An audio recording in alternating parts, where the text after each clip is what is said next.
Kessel is set. Plugging coordinates in now. Hello and welcome to Kessel Fun, the official podcast of the Star Wars Speculation subreddit. I'm Sam and I'll be hosting this episode today. My name is Luke and it's good to be back here. Fuel the fire here. Hi, my name is Liz. And we're going to kick things off today by talking about some of the latest Star Wars news that's happened in these past 2 weeks. I think the biggest story we have today is a little more information on Jon Favreau's recently announced live-action Star Wars TV show that is due to premiere on Disney's new online streaming service in 2019. Dan Casey from Nerdist was able to catch Favreau for a quick interview at the Solo: A Star Wars Story Hollywood premiere and managed to grab a few details about the highly anticipated show. The most important thing we learned was the show will take place 7 years after the Battle of Yavin, which means it will take place roughly 3 years after Episode 6.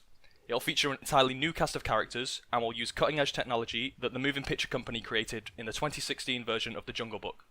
What do you guys think of these new revelations, and which one excites you the most? Well, the 3 years after Return of the Jedi is, I think, the bit that comes up the most. So we are finally really exploring the period between the old trilogy and the original, and the sequel trilogy, which is, I think, something everyone just wanted so much to see. Well, of course, that means we will be all waiting for cameos from Luke or Leia or Han even, which is, I think, a likely scenario if they want to cash in on Solo. But the whole new cast of characters also means we'll get some new faces. So. Yeah, I think what was interesting about what I heard was, I guess Jon Favreau had a pitch planned. So he actually approached Disney with this. It wasn't something that they sort of came up with. It was something that he had written and had kind of envisioned already. So, you know, what he brought to the Jungle Book, that animation just offers, it offers so much to Star Wars. It's going to be awesome. Yeah, I'm really excited about the whole, CGI thing as well. Jungle Book was a beautiful, beautiful movie. Visually, it was so good, and it worked so well, especially with that story. And with all the creatures they can do in Star Wars as well, or, different species and all that, they can really do a lot with it. Right. Well, I'm sure we'll hear a lot of Lucas green screen jokes with this one. Yeah, visually it might be some of the best things we'll see on TV. Makes me wonder what the budget is going to be for this TV series. How are we talking Game of Thrones level? Or I hope so. That would be amazing.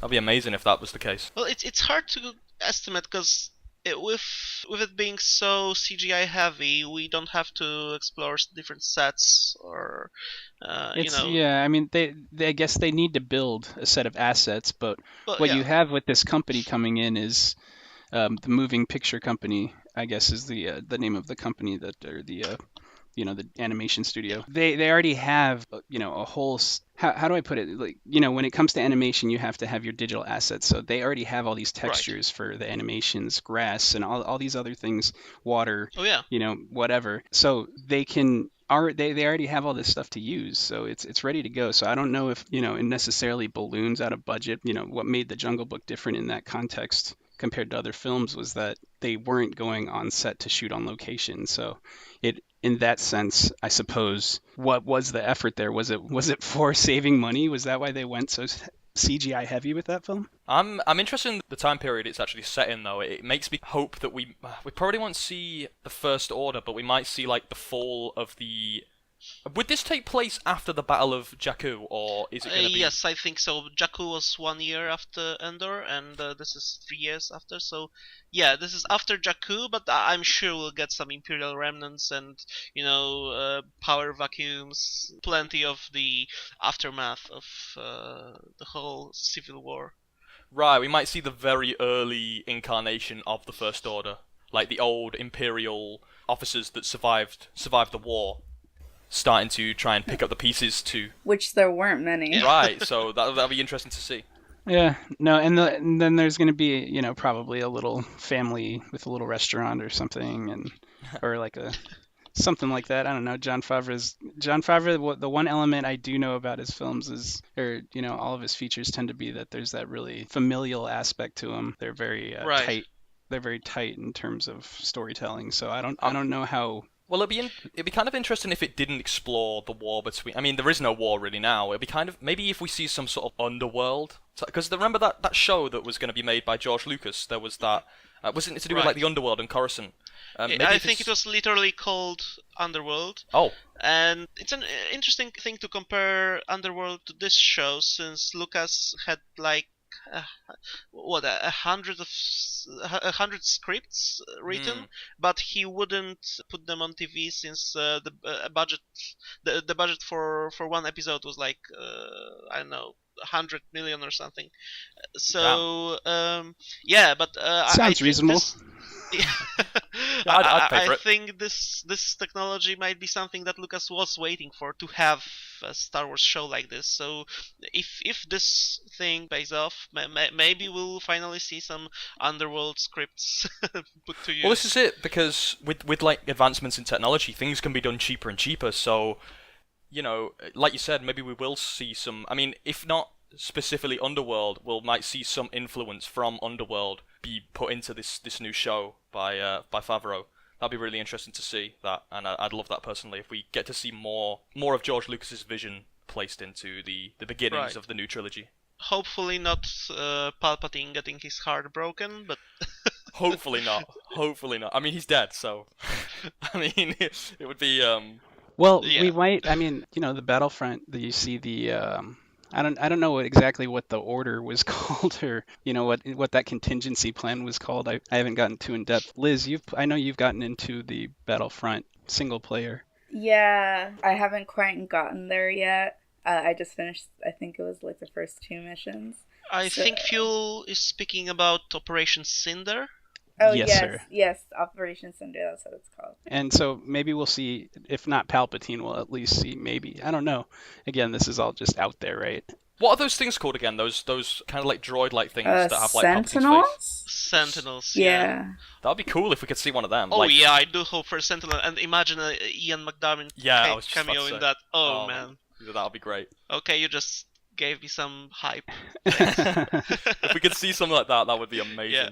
I don't know though, like, because it does make me wonder, like, the scale of the show. I mean, it's live action though, so they can. It's not like, I don't want to like down talk the animated shows, but obviously because they know not that many people will be watching them.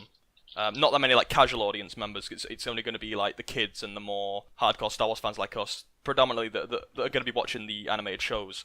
But with a live action show, you know, TV's kind of become the new cinema in a way, with things like Game of Thrones and Westworld and all the massive ones that have like massively high budgets placed into them and loads of people watch them. They could be ramping this up for something massive. On the other hand, I kind of like what Fuel suggested with Favreau putting in that familial aspect, it being very tight and contained.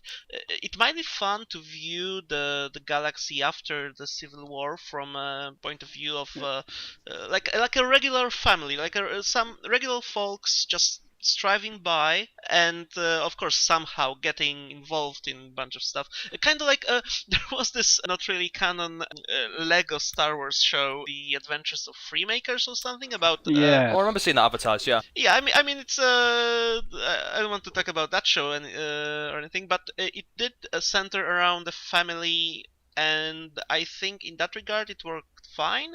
So I think if Favreau does it good, I think it might be a fun angle to approach a TV show in Star Wars. Well, Star Wars has always kind of been very intimate when you actually like look at it, when you actually bring it down to it. It's about family. Well, yeah, this is it, and it's always the one thing that I've always loved about Star Wars is it's the intimacy of small plots and characters, yet it's taking place in this massive, grand universe of all this stuff happening at once, and it's like simultaneously intimate and also expansive. You know, with anything Star Wars, you know you're pretty much going to get that much. So, I mean, it's for me, it's super exciting to speculate on what this show could be. Liz, do we know, because you've read The Last Shot, haven't you? Do we know that if The Last Shot takes place after this? Last Shot is very, very jumpy. It takes place right after the Han Solo movie, and like when Ben is 2. That's the time frame. So it's going to be around the same sort of time period then, because Ben's going to be what, about 1, 2 here at this point? Whoa. But yeah, so I don't think we'll see. I mean, we won't see our main characters, right, at all. Yeah, we're not. I have a feeling we're not going to see any OT characters in this. And if we do, it's gonna be like a reference, and we're not gonna actually see them. I just have that feeling. Kinda like Agents of S.H.I.E.L.D. with the Avengers, not showing anything, but Yes. just implying. Exactly. I hope not.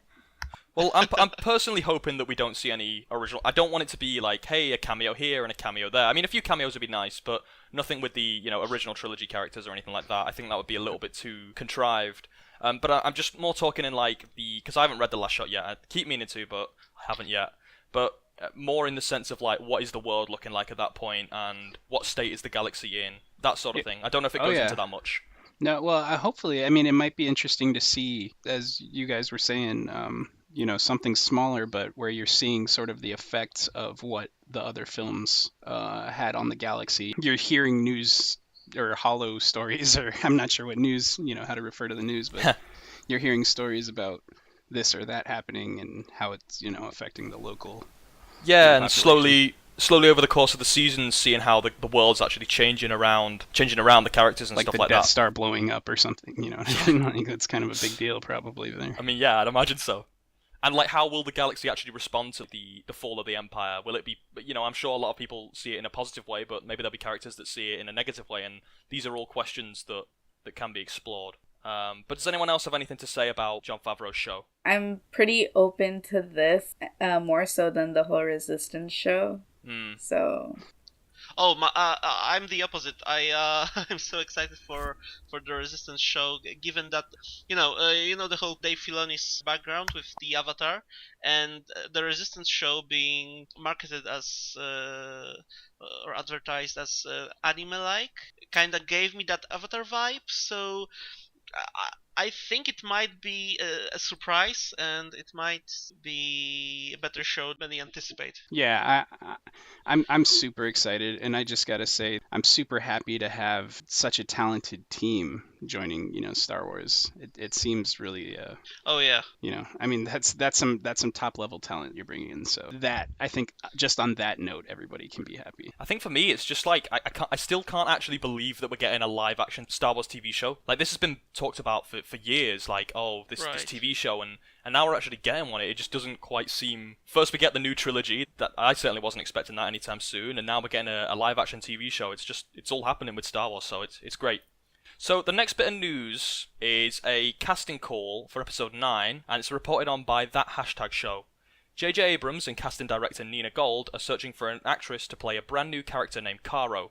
According to the report, they are looking for an ethnic female with a strong preference on African American, who is between the ages of 18 and 16.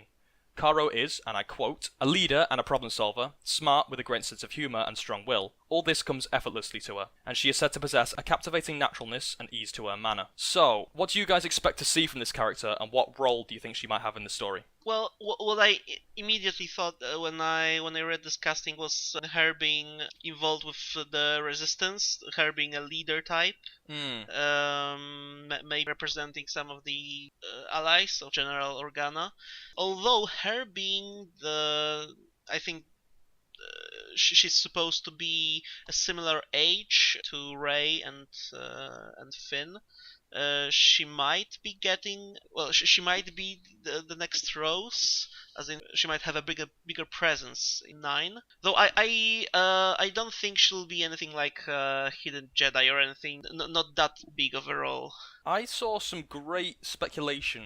And it really took me by surprise when I saw it mentioned, but afterwards it kind of seemed to click a little bit, that she might actually be a Knight of Ren. And I know the character description almost doesn't fit. It almost doesn't fit to the point where I think it fits too well, because I think if the Knights of Ren are still alive, which definitely wouldn't surprise me at this point, but the name Caro, it's not too...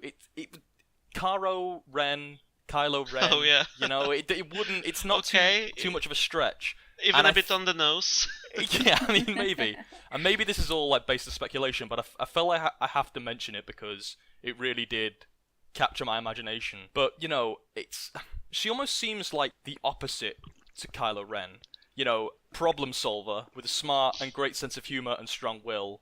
All this comes to her effortlessly. If she was like Kylo Ren's second in command and close friend or ally, if the Knights of Ren are indeed his friends, we could see some like really great interaction between them. She would sort of be around the if they're looking at someone who is I mean, roughly the same age. I don't have the casting call in front of me, so... They're looking for someone between the ages of 18 and 26. And assuming that Ben's Fall took place 6 years before... He's around 30. He's 30, so...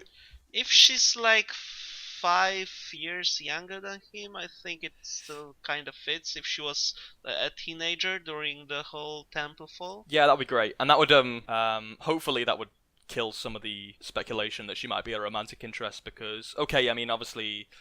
What do you mean? She's a female. Of course she's a romantic interest. It would just seem weird to me if Ben at the time was 23 and she would have been what, like 12? I can't imagine that. So yeah, I don't want to get too much into that, but it would just... Yeah, we'll get into difficult relationships later. So. Hearing this news for the first time, I thought that immediately Resistance, and then with the age, I thought that she was gonna be like a second to Poe because, you know, Leia's not going to be here. So I think she's going to kind of challenge Poe a little bit and kind of, you know, be a second. That'd be great. And, like, the description fits perfectly, like, problem solver, you know. Yeah, that's what I thought at first, too, with her being kind of a new, young leader figure in the Resistance. And it seems like, again, the description, everything comes natural to her. It seems a nice balance for Poe since he's so, like, hot-headed and, like, he might do something stupid. He needs someone to keep him grounded, especially if Finn's off doing whatever he's gonna do, like his arc and all that with Rose, or if Rose is even gonna be a thing anymore. I think John Boyega said somewhere that Finn, I mean, it's pretty much a given, I mean, come on, but that Finn and Rey were going to be, like, reunited in episode 9. They were going to have, like... I think they'll do a lot of stuff they were already together. reunited in TLJ, so... Well, they were, but, I mean, so it's, like, it's not really news. Yeah. But I think that Finn and Rey are going to obviously share a lot of screen time in... Because, you know, that was a dynamic that worked very well in episode 7, so I'm sure JJ is going to want to recapitalize on that. Yeah. Do you guys see Rose coming back for episode 9? I hope so. I love Rose. She's so cute. I can't say I love Rose, but I'm certainly... To be honest, and this is no disrespect to Rian Johnson here, I really liked Rose's first scene in The Last Jedi, and then from there it went a little bit south. But I think JJ would... Ironically, I think JJ is probably a better director suited for Rose's character. I don't know why, I just got that sense in... Her very first scene felt very JJ-esque to me, her first scene with Finn, and I just think that JJ could probably do that character more justice than what I think Rian... And this is no disrespect to Rian, you know, he obviously had a vision for the character. I didn't really like the character post her first scene. She grated on me. She had some strange lines. I do think that her showing up in 9 is a given. It would be like Lando not showing up in Return of the Jedi. Yeah, she'll probably have like a Lando-sized role in the film. Yeah, exactly. Which is actually, I mean, Lando blew up the second Death Star. No big deal. Oh yeah. That's a fair point. Well, I mean, especially if she's set up to be Finn's love interest, like Last Jedi may have hinted at. I mean, with the kiss at the end and everything. Yeah, that is a hint. Yeah. So I think, I mean, it's pretty on the nose even. But I don't know, Finn seemed kind of dead to it. But he was shocked. Okay, he almost died. She's like on the ground, almost dead. And they've got an 80-80 or what are they called in? What are they called in the new trilogy? Walkers. The Guerrilla Walkers. I don't know the exact numbers model. I mean, he's probably thinking, shouldn't we run? Like, yeah, he's just like, whoa, I didn't see this coming. I don't blame him for that, but hey, I've seen worse circumstances for a kiss, so let her go. But Ryan, if you're listening, I'm so sorry. I love Rose. Don't listen to what Sam and everyone is saying. Don't listen to sequel memes. I love Rose. Okay. Someone has to. So Caro, we're thinking she's either going to be some form of second to Poe, or, you know, I did see like I said, that speculation about her being a Knight of Ren, possibly. I feel like that could lead to some interesting scenes. It really depends where they take Kylo Ren's character in episode 9, but... And now I'm going to pass it off to Fuel to talk about some Solo news. Please note this is all officially released material from Lucasfilm themselves, but if there are any listeners out there who want to stay completely spoiler-free, mute the audio now. We'll get a spoiler warning in the video that will stay up until the spoilers have stopped, and then you're free to unmute and carry on listening in peace. Go ahead, Fuel. Spoiler warnings. A lot of media getting released here for Solo upcoming in about 2 weeks now, so I'm not sure how how often you guys are going on the internet, but they're flooding it with all sorts of info we wouldn't see normally for upcoming Star Wars movie. In this case, we've gotten some pretty juicy stuff. Official track list released recently. Actually, by the composer, Jon Favreau on Instagram. We have a full track list here for Solo. Now, again, spoilers, but this thing is pretty conclusive. I'm not sure which of you guys here have gone over this thing, but, reading through it, if you've been looking at any pictures that have been released or any, imagery, you can kind of start piecing together what this film's going to look like. Yeah, it does give us a structure of the movie at least. But regardless of that, it does tell us the title of Han Solo theme, composed and conducted by John Williams, The Adventures of Han, which is, I think, what everyone's most excited for.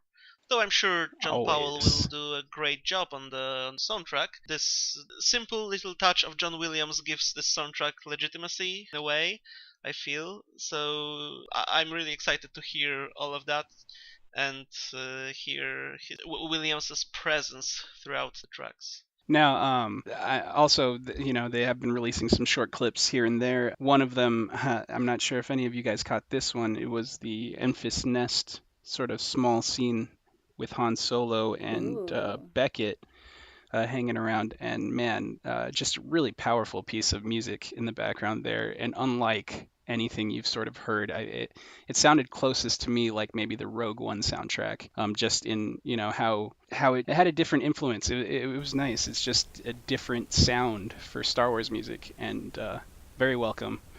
The Western theme, I think, suits itself to the variation in the music. Right.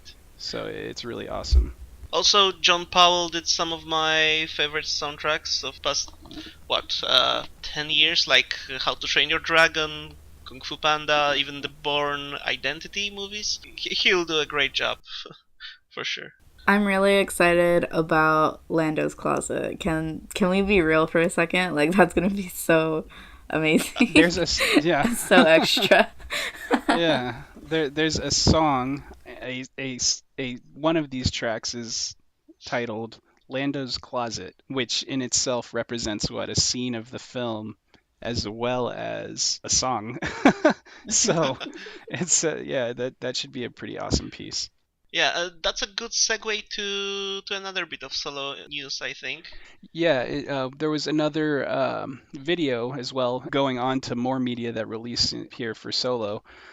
We had a short featurette that was also shown in the Han Solo red carpet. If you were watching that, they had a featurette called Lando's Closet or something like that, and the Falcon, basically just a tour of the Millennium Falcon, Lando's Millennium Falcon, and very nice little piece going through the ship. We got to see the kitchen, the bunks, and Lando's got a pretty clean ship, guys.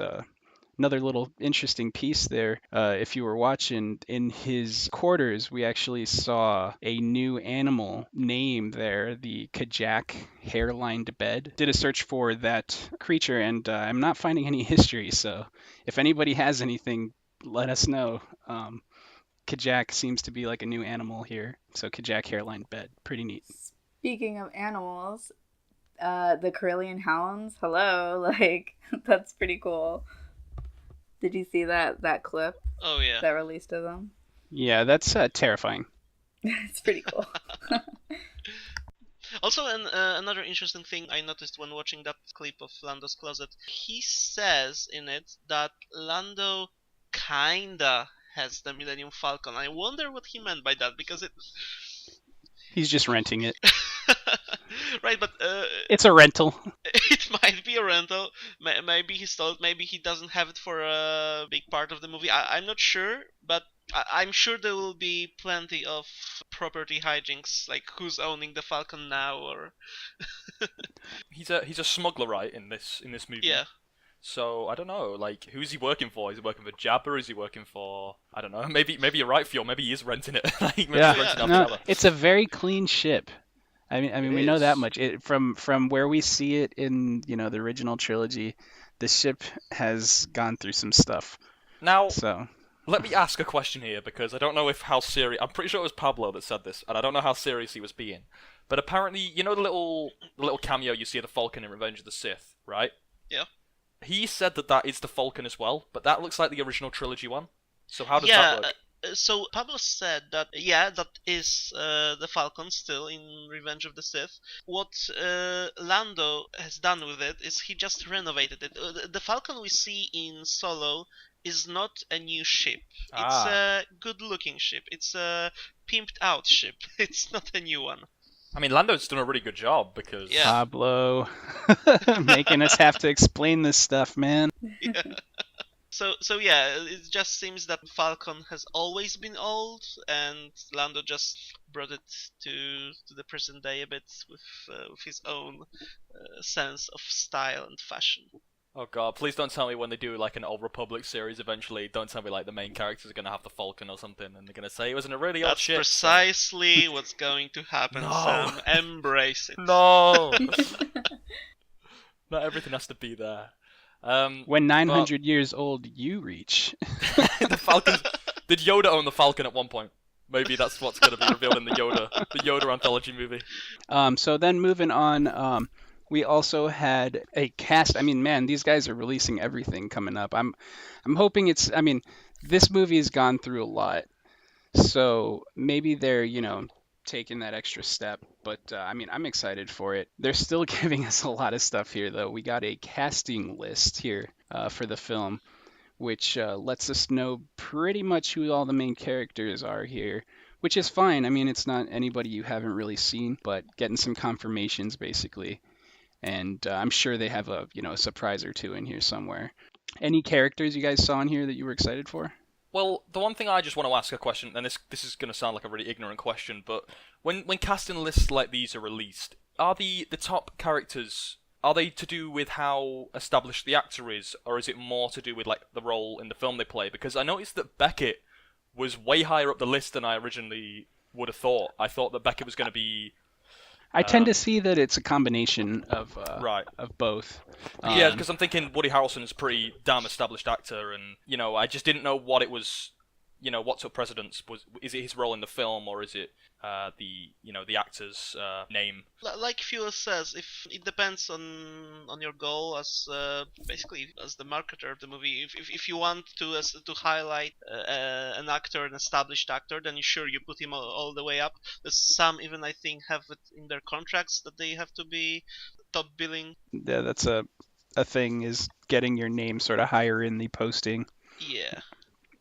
But of course, there's also the highlighting the main characters, so you'll see the main protagonist there. So it's a combination of both, yeah.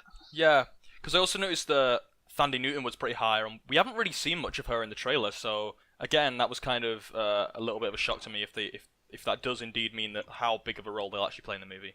But I guess that's kind of like baseless speculation at this point, because it doesn't really tell us much. It's a wild card character. For sure. Maybe it should be Enfys Nest. Huh. Who knows? Well, interesting or sort of confirmations on here. Cool confirmations, I guess. Jon Favreau involved as well in this film. Oh. Playing a character here, a voice for a character. Got a name on that. I'm not sure if you guys are up for this. I guess we did give our spoiler warning earlier, so we do have a character here, Rio Durant, confirmed to be voiced by Jon Favreau, which is pretty cool. Yeah, Favreau always inserts himself into his movies. Well, most of the time, and I hope he does show up in the TV show. That'd be great. And we also have the confirmation there for Clint Howard making an appearance in this film. Ron Howard puts his brother in every film. So that's just a confirmation we're gonna get. Yeah, Ron Howard's brother in this one too. Is Ron Howard in the film? Not that I'm aware of, but he might be a secret cameo. They do like to include directors of other movies in the new movies, like that's true. Rian Johnson operating the Death Star, and Gareth Edwards was in Last Jedi as well. Yeah, to be fair, I would definitely include that in my contract. Yeah, I'll all of that, and then I'll be in the next movie too, please. Yeah, come on. I mean, you're gonna, aren't you? Or 3. I mean, we're gonna get Star Wars until the day we die, so. Yeah, no doubt. So, but going on here, I think that kind of wraps up this segment. I'm not sure if there's anything else you guys wanted to bring up on the info here. I didn't want to get too deep into it just because we have the movie coming up, want to build some hype, but don't want to get, too much spoiled. And now onto the speculation segment of the podcast, where we talk about some of the burning speculative topics that have been on our minds this week. The first thing I wanted to bring up was how Luke Skywalker's role was going to be handled in Episode 9. This is something I've been wanting to talk about for a while, but a recent tweet by Mark Hamill showing Luke Skywalker sitting on his meditation rock and saying his famous line, "See you around, kid," made me feel like it was a relevant discussion for today. In what fashion would you like to see Luke return in Episode 9, if at all? Force Ghost. I mean, come on, it's pretty much a given at this point, but... Forever and always. Force Ghost. Well, I'll throw an idea out there for you to discuss, because if you read the original draft of the Revenge of the Jedi, as it was called back then, at the end, when Luke is about to confront Vader and the Emperor, we see Ben Kenobi and then Anakin Skywalker, after Vader died, of course, coming back in flesh. Their Force Ghost curse lifted or something. I don't remember the specific details, but it was in Lucas's early scripts and early ideas that when someone became a Force Ghost, he could eventually, with enough, stuff going on, come back. So what do you guys think about Luke coming back? I would hate it. I would hate it just for what it means for Star Wars. It's yeah, like... I wouldn't like it at all. Look, I mean, they already get a get-out-of-jail-free card when they can become a Force Ghost. I think having it so they can kind of revive their body is taking it one step too far. I mean, as much as I'd love to see Luke come back in the flesh, I feel like there has to be some sort of sacrifice that they have to make when they do indeed die. I think it would take away from Luke's sacrifice a little bit. Absolutely, yeah, of course. Still, it is there. It's there on the table. I'm not going to touch it, but it's there. Also, I think that in that script, Yoda said that Obi-Wan was able to return in flesh because Anakin came back to light. It was like okay. Anakin's redemption meant that they could come back. I don't know how it's supposed to work, but yeah, it's an interesting topic.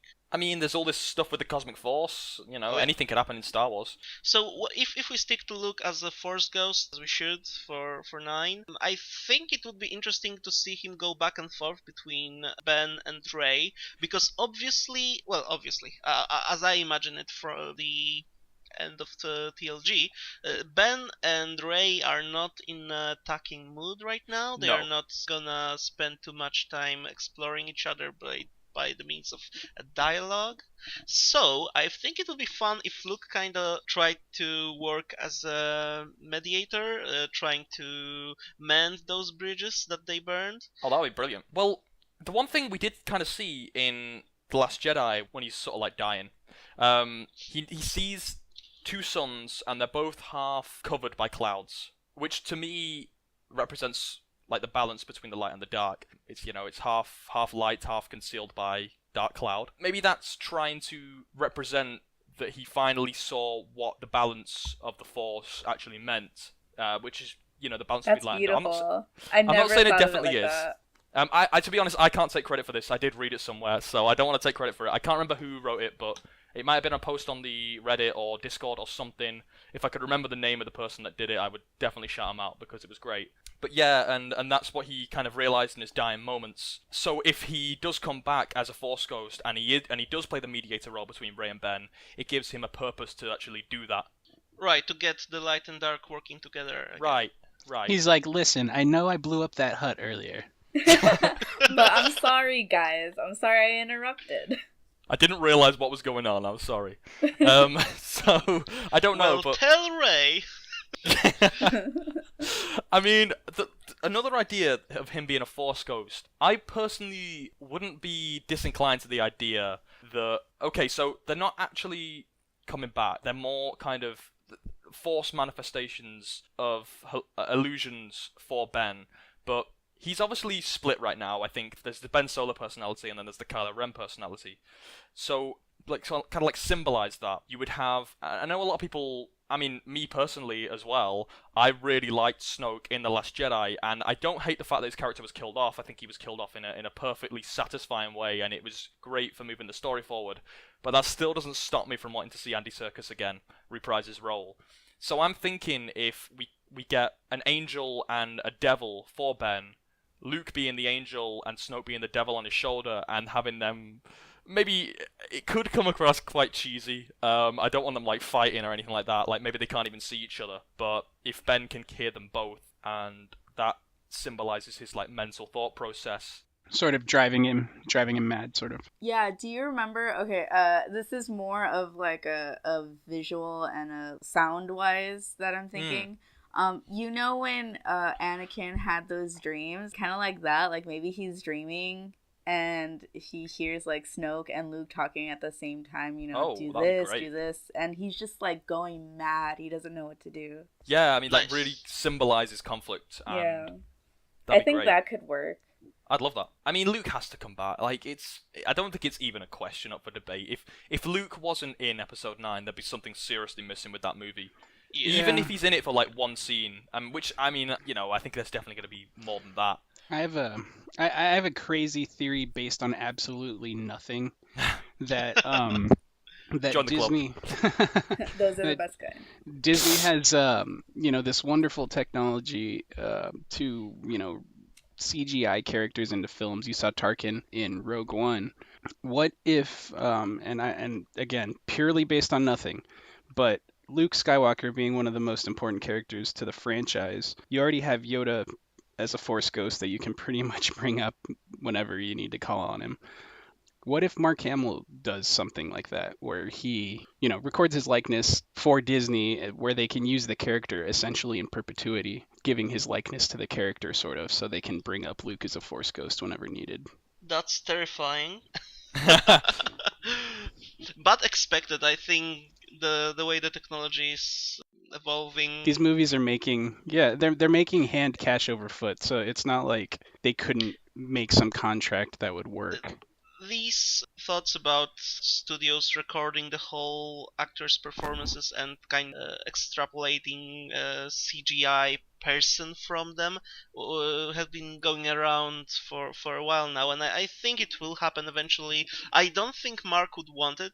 I don't think he's the one who'd want to kind of immortalize himself this way. I think he'd like to just make a performance and then attend some celebrations and Comic Cons and not relieve his. I don't know about that, because I mean, I'm not saying he would definitely want it, but the one thing we did see from The Last Jedi is he wasn't particularly down with the direction that Rian Johnson had taken with that movie, but he went with it because he knows that Luke isn't his. It's not his possession, and I think that he wouldn't necessarily be against having Luke immortalized and handing him over to... As long as he felt like Luke was going to be left in reasonably good hands, I think that he might be open to that. I'm not saying he'd definitely be, first in line for it, but if he was approached, I think with some consideration, I think he might accept that. If they said, hey, here's this idea we have, and we'll give you this contract where, we use your character, here's a bunch up front, and he can become a humanitarian a la George Lucas, you know what I mean? Oh my god, yeah. It's not a terrible way to go. Yeah, no, it's not. Maybe, yeah. This may be completely wrong, but I swear I remember hearing Dave Filoni got James Earl Jones to record pretty much every word for Darth Vader. I don't know. Yeah, it's not unheard of, doing that. So that implies to me that they might actually want to use Vader in the future. I mean, they're probably going to, right? And if anything... Oh, they are obviously going to, and I'm sure... Well, that again is baseless at this point, but I'm sure we'll see Vader in some capacity in 9. He's just a big character to not show up at the conclusion of the entire saga. So right, Hayden and James Earl Jones kind of meshing together would be really cool to see. Oh, like in those The Force Awakens concept arts, yes. With Anakin's Force Ghost kind of going back and forth between Anakin and Vader. Oh my gosh, that's so heartbreaking. That'd be beautiful. I want that. Or like how in season 2 of Rebels, where he's fighting Ahsoka, and he has that the mask is coming off, and it's that'd be great. Oh man, that duality is it's so beautiful. Good. I mean, if Episode 9 is to do with balance of the Force, light and dark, then showing some duality between Anakin and Vader would be the perfect way to represent that. Yeah, it's perfect. So we're all pretty much in agreement that Luke will be back. He'll probably be a Force ghost, and I think we all like the idea of him being a mediator between Ben and Rey. I definitely think he's going to be haunting Ben a lot. I don't know what kind of interactions he's going to have with Rey. Seeing as, they got pretty close in The Last Jedi, but nothing, they weren't, I don't know. It's Star Wars, so I don't know. Maybe these things mean more than meets the eye, but pew pew lasers. Pew pew laser sword. But yeah, so I think that we're pretty much all in agreement about Luke, right? For episode 9. And speaking of Luke, I'm going to hand the next topic over to our own Luke. Hey. Oh, thank you. Well, harmony and balance are kind of is that the fact that we just talked about the balance of the Force. Yep. And run with that. So the balance of the Force, you all know it. It's been set up in episode 1, Phantom Menace, and has been driving fans crazy ever since 1999. Now, with the sequel trilogy in place, we've all been wondering on and on about whether the balance of the Force, as it was presented so far, has been fulfilled, has been brought, or not. So there are basically 2 points of view, and it's all leading kind of to the whole harmony of the Force I want to talk about. So I think the dominant theory right now is that Anakin's redemption and actions at the end of Return of the Jedi, when he killed Palpatine, did not bring the actual ultimate balance to the Force, and it's actually up to Rey and Ben to bring that balance. But what I was thinking about is that, well, everyone, and George Lucas himself most of all, been saying that Anakin was the chosen one, and he did bring the balance in Return of the Jedi. So, assuming he did that, assuming that killing Palpatine and turning back to the light was him bringing the balance, what's left for Rey and Ben to actually achieve in episode 9 in the sequel trilogy? And that's something that if you go back to the whole yin-yang philosophy that inspired the Force and the balance of the Force, is called harmony, which is not only when the 2 pieces, the light and dark, are balanced, as in equal in power, equal in measure, and neither is overpowering each other, but working together harmoniously, and the yin-yang symbol, so it's all swirling, it's all turning a bit gray, which kind of references the poem in the Force Awakens novelization with resolving the gray. So I was wondering, what are your thoughts on the matter? Do you think that the balance is yet to be seen, or are we seeing the balance and the aftermath of it in the sequel trilogy? Okay, I'm very much in agreement with you about this, and we've had discussions about this off the podcast, right? About balance and harmony. And I have a little theory, and it could just all be, baseless speculation again. This is pretty much the baseless speculation podcast, so why the hell not? So, I'm thinking, Anakin did bring balance to the Force. I'm pretty confident in that, right? Because otherwise his story doesn't mean that much. If it's just, okay, he failed, and now let Ben and Rey handle it, that doesn't seem like it would mean that much. Now, if you look at Anakin in the sense that what he did was cleanse the Force, right? Light and dark exist, but the Jedi and the Sith, or as in the forms that we see them in the movies, were almost like a corruption of these 2 sides, right? They were impure. They used it to serve their own will, and were messed up along the way. And Anakin brought the end, Vader brought the end to the Jedi, right? He balanced the light side of the Force, or cleansed the light side of the Force, and then Anakin brought the end to the Sith, so he cleansed the dark side of the Force. So now then, the Force is now in balance, and it's cleansed, which allows 2 new entities, which be Ben and Rey, to almost be these purified representations of these 2 sides of the Force. So the Force is now balanced, and now all that needs to happen is the 2 sides of the Force that are now pure and now can actually coexist with each other to come together as one and harmonize. So yes, Luke, I do definitely agree with that. Great, and it's something that's been hinted at throughout the new canon material, especially with the Poe Dameron comics, in which Lor San Tekka brings up the fact that the light and dark sides of the Force used to work together in the past, but things kind of went south. The other thing that's interesting here is that it's a really small line of dialogue that I think is very important in the Clone Wars, when Darth Maul comes back to his senses, basically, when Mother Talzin is restoring him. He has this exchange with Savage. He says that the Force feels out of balance. The Savage says that yes, there is conflict, the Clone Wars, and Maul says that, oh yes, so it began without me.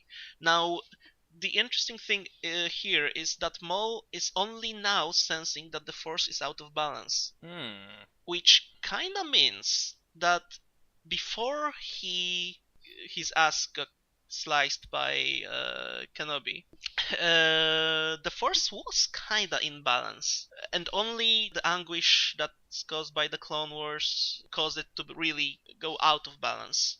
So that again tells me that when Anakin killed Palpatine and destroyed the Sith, that might have been bringing that balance that was created by the Clone Wars and Sidious, which again leaves something entirely else for the aftermath, for the resolution of the saga, which is the harmony, which is the thing that Lor San Tekka was talking about. Them working together and resolving the gray. I 100% agree with everything you said. And another point with Rey and Ben is that, like, the Force is in balance. It's just that they don't realize that it is in balance and they need to work together. And I think that Luke saying, like, you need to find the balance, and Rey feeling the balance. And I think it was even mentioned, well, it wasn't mentioned like specifically the balance, but when Rey and Ben worked together to fight the guards, I think it was described as them working as one. So I think at that moment they realized that there was a balance, and they just don't know how to, either side, like the whole like resistance and the First Order thing, like that needs to just stop. Like they need to stop that fighting, right, so that they can come together and work together. And I think that Snoke and Luke both realize that the balance is there. They are both saying things like powerful light, powerful darkness, you're equal in the light, darkness rises and light to meet it. They know that the rules have changed. They know that the balance, that Force is balanced. Right, and this was never mentioned pre Anakin's death. So exactly, it's definitely that definitely lends itself to that. Definitely, it's almost like the First Order and the Resistance War are almost representing these two sides that are so, because I mean, I think you might have given me this idea, Luke. So I'm gonna give you credit for this. A lot of people complain, and maybe maybe it is all to do with nostalgia, and that's perfectly reasonable that would be the case. But the First Order and the Resistance really do share a lot of resemblance to the Empire and the Rebellion, right? And it's almost as if to say these two sides are so fixated on the past, between light and dark, that they're actually holding the galaxy. They think they both think they're fighting for a better galaxy. They both think they're fighting for what they think is right, but really they're just playing pretend, and they're actually holding the galaxy back from... Oh yeah. Yes. And this even goes more to what like Kylo Ren was saying, like, let the past die, not only to Rey, but like a kind of meta thing, all this whole conflict with the two sides. And then even with him saying to Rey, like, it's time to let all things die, the Empire, the Rebellion, the Resistance, everything like that. It's like he knows it, like subconsciously he knows that things could be right, but he's still fixated on, like, oh, I need to stay with the First Order for whatever reason. Who knows? Maybe he'll sabotage it from the inside out, and like he'll come back later. I still think he's. I still think at the moment he's part of the problem. I think definitely he is. But like with that statement, like he kind of knows that it's just wrong. Like the First Order and the Resistance, like subconsciously he knows it's wrong, but he doesn't know how to break that. He's so close to getting it right. He's Yes. so close, but he is still again part of the problem, because him refusing to look at the past and acknowledge it, he's doing exactly what the First Order and the Resistance are doing right now. So he's becoming trapped by the past itself. Right. It's like a very cyclical conflict that is occurring, basically. I think you get these brief periods of balance, as it were, or peace, right? And then you get this conflict coming up, and you have two sides. Yeah. And then you can't, until you sort of can understand the other side of the conflict, you can't really understand balance at all. So there's no hope of achieving balance. You know what I mean? Like, until you sort of supersede the ideology of your own side, kind of. Right, deal. And this is where I think Finn comes into play, because I've always seen and people have argued with me, and that's perfectly fine. They can see things the way they want to see it. But I've always seen the main trio of this trilogy to be Finn, Ben, and Rey. And you'll think, well, where does Finn come into the balance then? If Ben and Rey are the balance between light and dark, where does Finn come in? And to me, Finn's role is to basically be, if we're right and saying he is going to be the spark that starts the First Order rebellion, the Trooper rebellion, then that is a great way of stabilizing balance not in a force aspect, but in terms of a war aspect, because the reason why the Empire was left up, rose back up as the First Order, is you've kind of got to almost imagine it as, you think you've stomped the fire out, but actually little embers are still there, and they're still burning in anger, and they want revenge, and the fire's just gonna burn right back up again. So if Finn actually makes sure that fire and that pain and that anger is genuinely extinguished, and gives these stormtroopers of the First Order some form of forgiveness, then that really is going to be representative of that. Man, I do hope JJ is listening and taking notes. I mean, yeah, hopefully. I don't think he'd listen to this podcast, but... Oh, you never know. And then in a few months we'll hear about reshoots and production problems. You never know. And we'll be like, we told you. We have to get writing credits for this. If JJ, if you're listening, give us writing credits, damn it. So, moving on from the balance of the Force, I think we're going to talk about something also related to relationships between two sides. So Liz, why don't you tell us what you wanted to talk about? Okay, so I wanted to talk about interspecies relationships in Star Wars. And this kind of piqued my interest because I had just finished reading the last novel.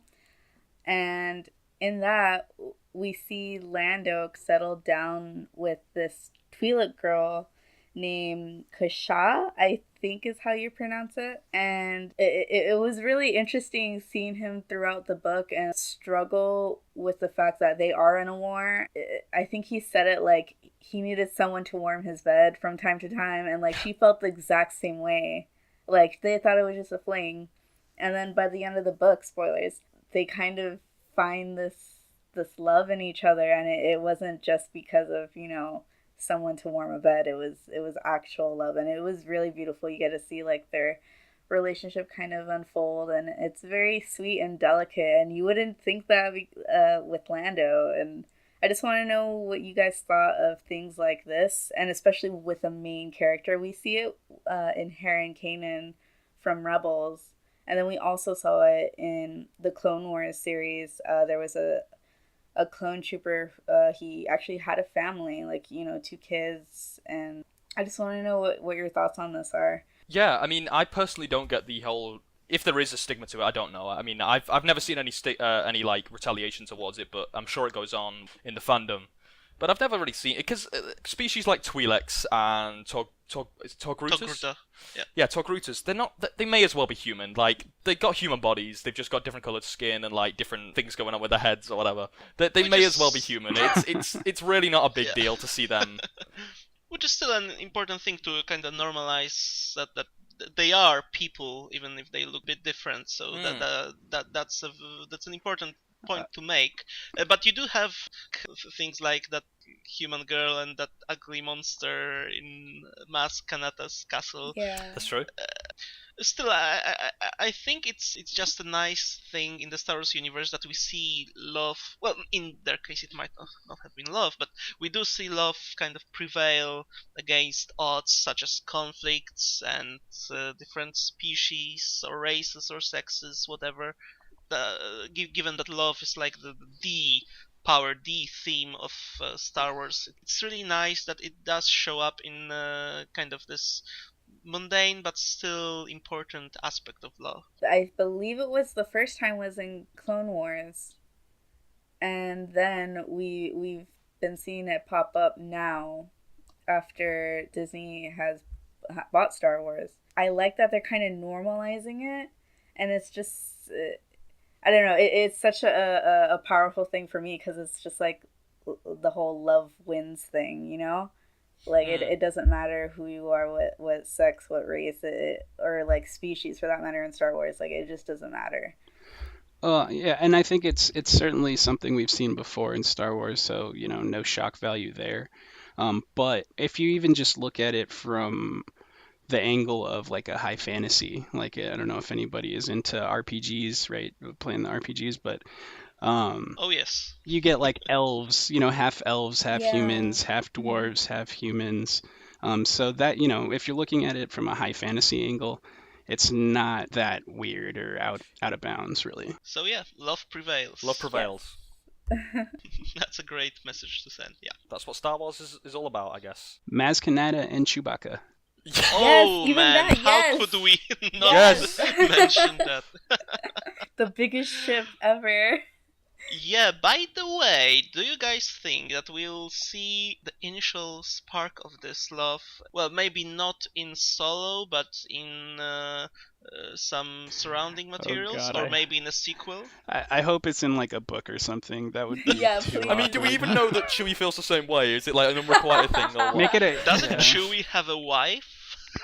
This is It's true. just a fling. She's just a side What's Chewie girl. doing? Playing away from home. I mean, God. Yeah, with smugglers. Yes. Typical smuggler. Chewie Right. is a bad boy. He is. He is. Oh gosh. One last thing I wanted to, I guess, bring up in the spirit of building hype for Solo coming up here.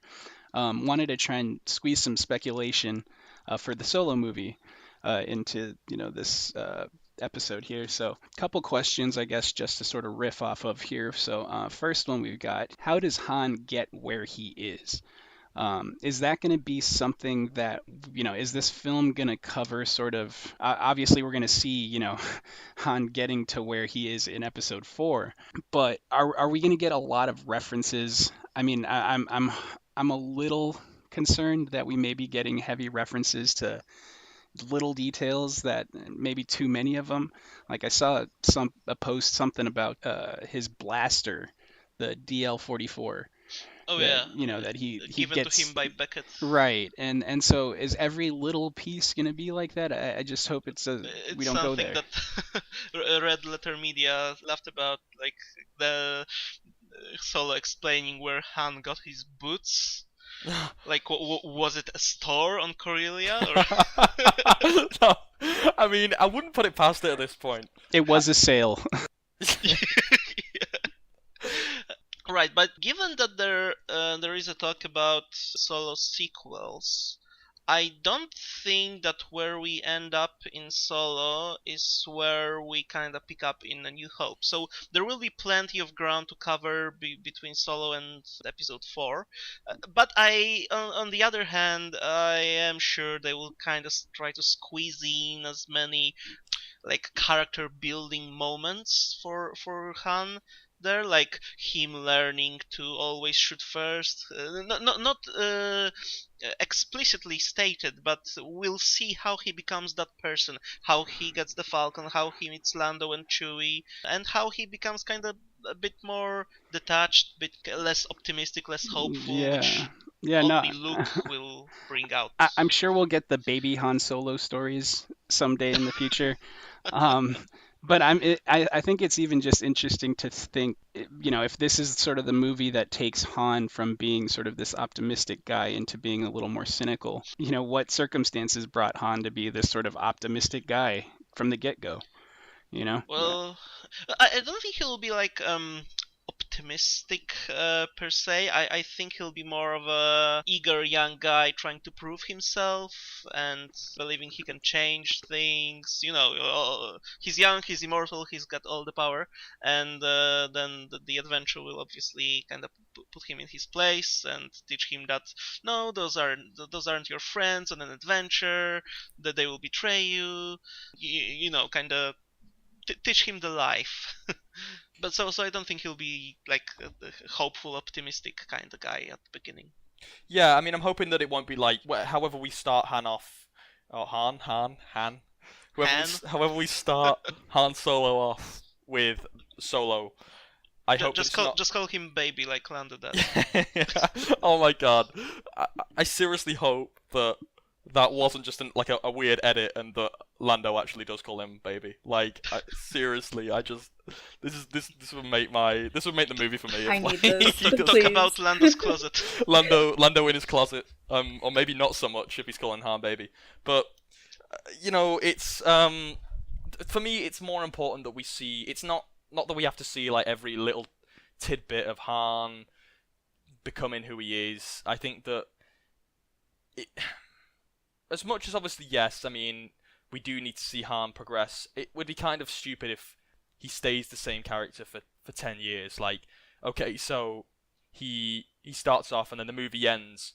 But if the movie ends with him becoming Han Solo that we know in A New Hope, it would be kind of strange to me because there's 10 years in between them two movies. So to me, it would just seem weird to me. We don't have to see everything. This is the one thing that I didn't like about Revenge of the Sith. Well, there's many things I don't like about Revenge of the Sith, but one of them was, and the prequels in general, is how everything had to be wrapped up.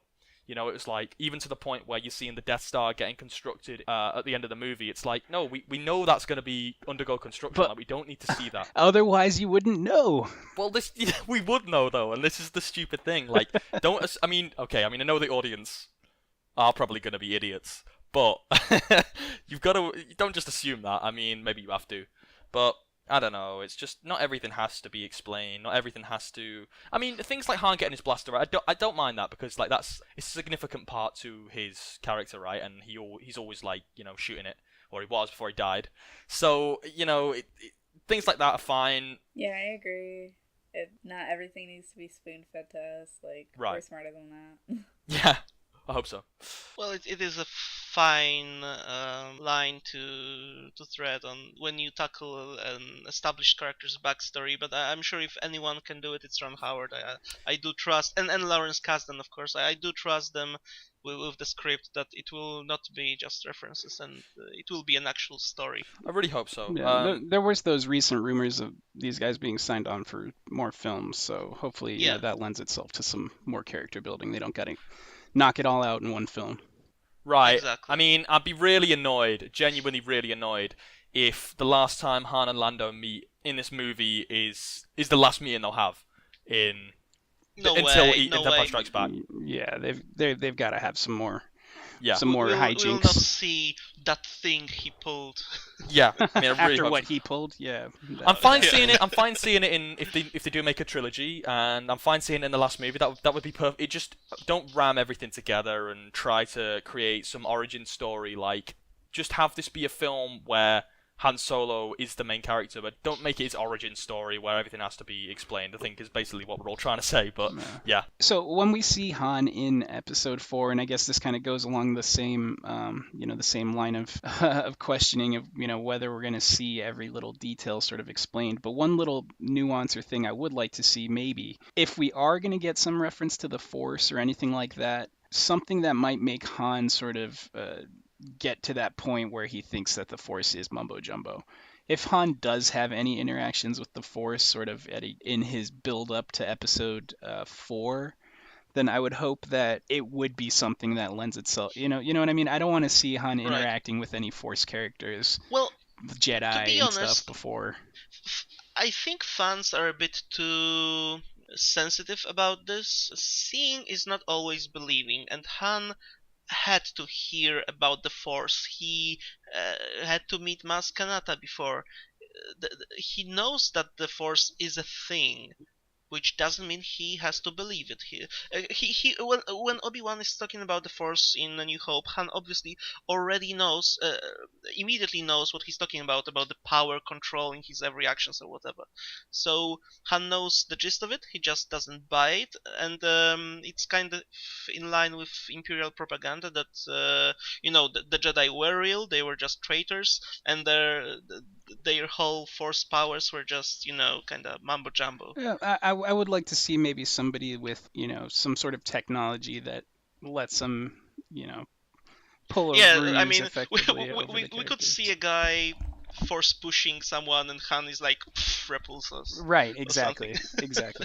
Or maybe it actually would be like, I think Fuel. Fuel, do you actually want to talk about this, because this was your idea? So yeah, that's kind of what I mean is I wouldn't mind seeing somebody pulling one over on him to sort of get him to that point of cynicism with the Force. A character where maybe they are some sort of pretend to be some sort of priest or something to that effect, and then they do use repulsor lifts or something. Yeah. Some sort of in-universe technology to sort of deceive everybody. And he's like, well, yeah, it's a farce. Certainly that aspect of religion exists. It's a farce. That's a nice line. It's not force, it's the farce, yeah. Yeah. Only other little note we had here was sort of thinking again about Han Solo as, we're seeing the youth of one of the main characters, of course. We've seen where Ben Solo is as a youth as well, troubled youth and such. Do you think we'll see any references or allusions in Han Solo's youth that would relate to Ben Solo as a character? Definitely. I mean, what was it Ron Howard said about Han in one of the latest interviews? He's the thing that he hates so much about himself that is he's a good guy or something like that, and he doesn't want to be a good guy, and that is very similar to. Oh, that's very Kylo Ren. It's almost on the nose. I mean, at this point, I don't know if we'll see anything super alluded to it, but just I think it will be the themes. I mean, this is one of the things I'm most excited for about Han Solo. The movie, just seeing something like that where it's clearly alluding to Ben and his path. I mean, one thing I did actually notice the other day was that Kylo Ren is on the side of the First Order. Han Solo also did a stint at the Empire as well. So what caused it to turn? Maybe that would be similar. The pottery, yeah. The pottery. So, I don't know. I think there's going to be some very strong parallels between their two characters. Yeah, definitely something to keep an eye on when you go to see the movie. Yeah. And one thing I think as well is, like, when we're growing up and we look at our parents, we kind of see them as just our parents, right? We don't actually acknowledge the fact that they had lives beforehand. And then, like, we get to that age where we got that rebellious streak, much like Kylo Ren is kind of experiencing right now, and we try to, like, go against what we think our parents wouldn't have been like. And by doing that, we only end up becoming more like our parents were at that age anyway. So I think there's going to be some funny lines to draw between them two things. Kylo Ren thinking he's being so different from his father is actually going to be doing an incredibly similar thing. Can Ben Solo please say either I'm a killer or I'm beginning to like her, please? Like, I just need that. Oh, God. Oh, that would be nice. That would be funny. I think to what you were saying, Sam, is, Ben, see what he refers to his father in The Last Jedi is stupid and foolish.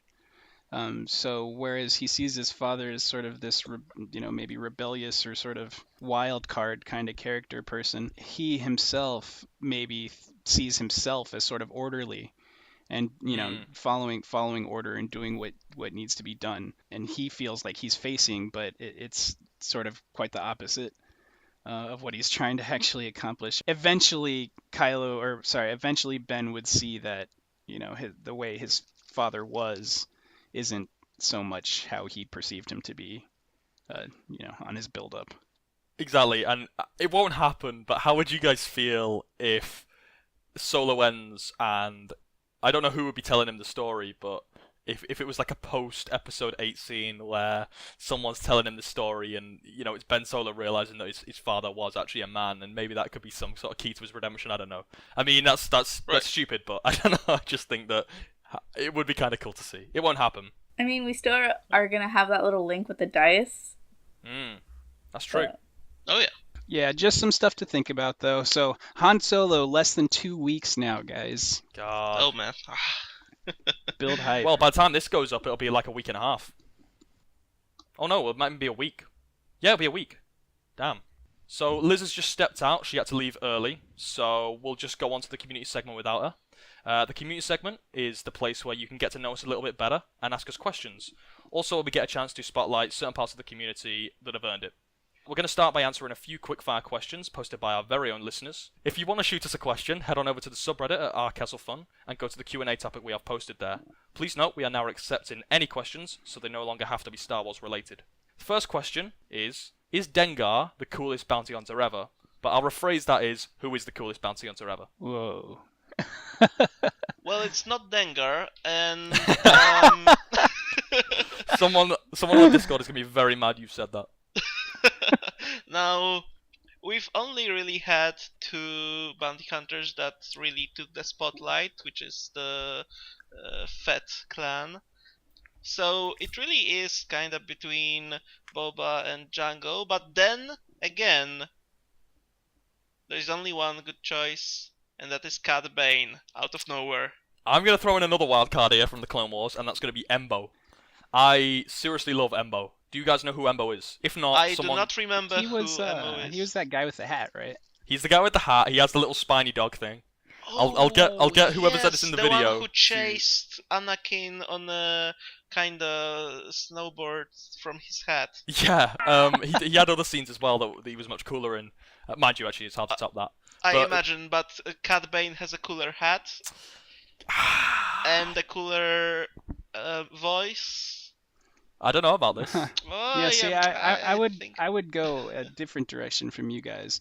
I think IG-88 or Bosk would be my choices. Cool. One or the Bosk other. is very cool. I just like the elements we get from the ancillary characters. You know, they're not your regular humanoid dudes running around. They've got some extra crazy backstory to him. IG-88 was fun in Legends when he plugged himself into the second Death Star and became the second Death Star just moments before it blew up. So if you want to measure Bounty Hunter's effectiveness by the scale of destructions he can bring, then yeah, IG-88 by being the Death Star wins. He can bring it, but he didn't. He failed. So therefore we can't really count him.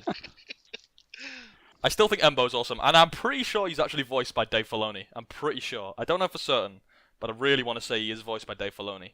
He doesn't ever say any words. He just kind of speaks in like jumbled alien language. But I just think he's awesome. So movie-wise, I'd say Django. He did at least manage to fight a Jedi. And he's got those really cool sounding blasters as well. Yeah, if we expand it, I have to say Cad Bane again. At least Cad Bane's cool. Based on what we've seen on actual feats, if you want, Cad Bane is the man. And he fought 2 Jedi with a lightsaber. Come on. And he also, I think he is the guy that mentored Boba as well. So yeah. I mean, he's Boba's mentor. I don't know. I would somewhat agree with you on Cad Bane. He is super cool. What about you, Fuel? IG-88 and Bosk. IG-88 and Bosk. If I had to pick someone from the movies, I'd say it would have to be Bosk for me. I think Bosk is just too cool for school. I think. I just want more weird, man. Give more weird. I don't, Yeah. Just more weird. Make it weird. Make it weird every day. Alright, so, Sam, make it weird with the next question. Next question is, it's actually not that weird. It's a bit of a downbeat note, actually. Right, are you guys ready for this? Yep. Do you think recasting... This is a really big change of tone, this. So maybe I'll go on to the third question, which is a bit lighter-hearted. Blue milk or green milk? Green. Blue. I'd say green milk because you can. I kinda imagine it being salty fans' tears, and that brings me joy. No, I wonder what would green milk taste like? Like, oh man, I imagine it to have like this kind of like menthol flavor to it, which I don't know how it would taste. I think it has a strong flavor. I mean, when you see Luke's face when he drinks it, he's like, He's loving it. He's loving the green milk. It's like a shamrock if shake. Luke Skywalker loves it. Yeah. Luke It's like a Skywalker. shamrock What we got to shake remember with about rum in it.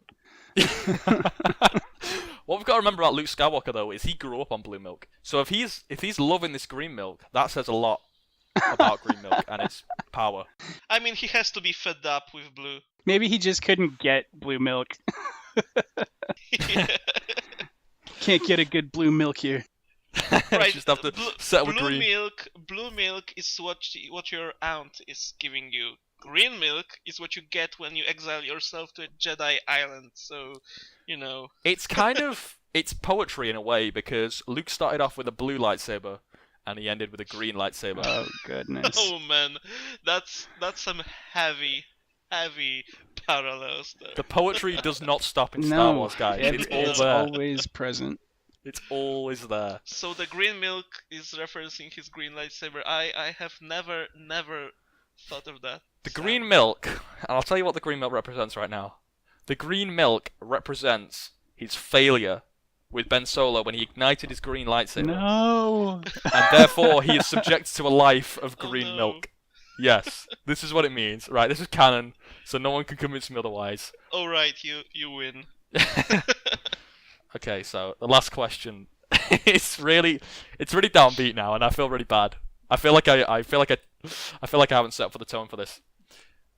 Do you think recasting Leia is disrespectful towards Carrie Fisher? Oh boy. Yeah. Disrespectful? No, only because I know Carrie would be fine with it. She'd make jokes and poke fun at whoever got to play Leia next, and I think that sense of humor that Carrie Fisher had, and you know that spirit of hers, is something that's very important to consider when discussing this matter of her being recast. Right, and I almost feel like it's. In a sense, it's more disrespectful to. I mean, I think to be honest with you, I think they will just kill Leia off in between movies, but yeah, I or agree. do something like that. But I almost think it's kind of disrespectful to like cut her arc short. I almost think she'd be more annoyed about that because she would want Leia to have like. It's a character. It's supposed to stand alone, you know, from the actor. Yeah, that's you know, I mean, if we're talking about modern day mythology. You know, and things they'll look back to in the future as the storytelling of our time. Such and such played Zeus from so on to so on. You know what I mean? Like, in this case, somebody played, you know, she is the character. I mean, you know what I mean?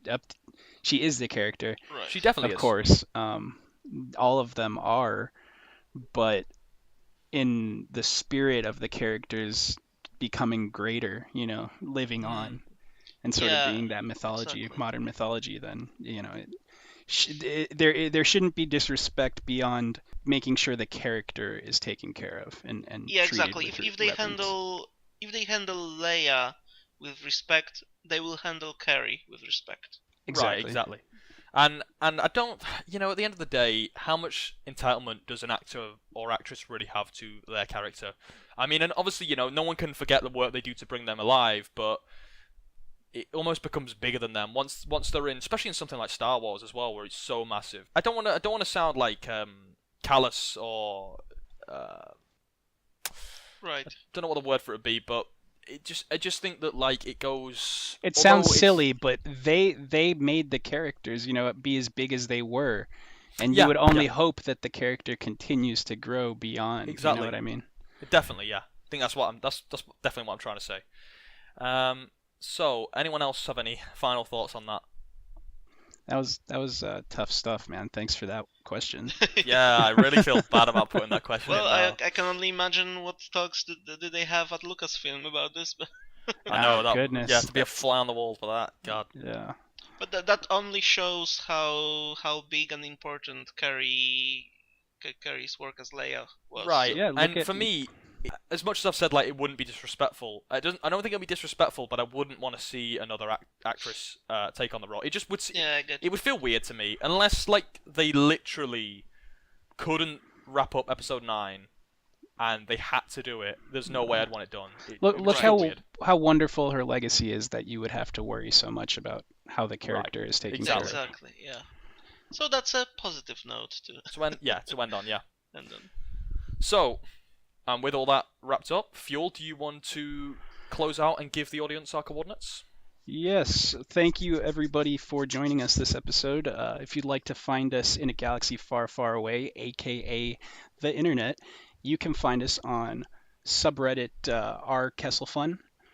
You can see us or find us on Twitter at Kessel Fun, on YouTube searching Kessel Fun Podcast, SoundCloud at soundcloud.com/Kessel Fun Podcast.